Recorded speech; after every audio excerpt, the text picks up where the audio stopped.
The classroom was never built for someone like me. Even as a kid, I knew that room was too small for my thoughts. The walls felt close. The rules felt tight. The lessons felt thin, like they were trying to teach me a world I already understood, while ignoring the world I lived in outside those doors. I remember sitting in those wooden chairs, feet not yet touching the floor, and feeling something I didn't have the vocabulary for back then. This isn't where I grow. Some kids thrived in school. I admired them, honestly. The ones who raised their hands fast, answered clean, followed directions like a second language. They fit into the system like a puzzle piece. But me? I was the missing piece from a different box. My mind didn't move in straight lines. It moved in patterns, in connections, in what-ifs, and how-comes, and who, said, it, must, be, this, way. I wasn't rebellious. I was curious. But curiosity is often mistaken for disobedience in places built for memorization instead of imagination.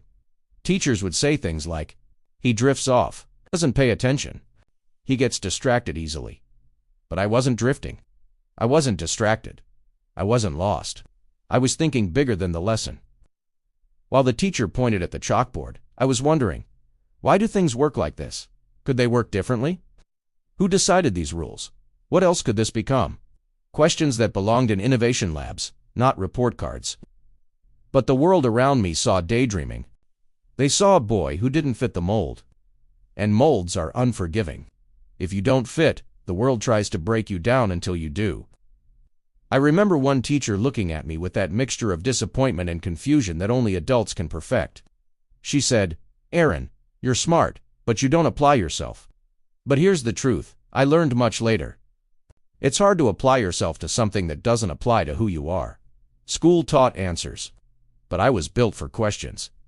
School taught rules, but I was built for building systems. School taught the world as it is, but I saw the world as it could be. And nothing frustrated them more than the fact that I didn't need to try to be different, I just was. The classmates around me thought in today, I thought in tomorrow. But nobody recognized that as a gift back then. Not even me. To them, it was a problem. To me, it was a whisper, a voice deep inside saying, "You're not meant to grow here. Your mind needs room. Your vision needs space. And one day, you'll understand why none of this ever felt like home." But back then, it made me feel like an outsider. Like something was wrong with me. Like I was broken in a place where everyone else seemed fine.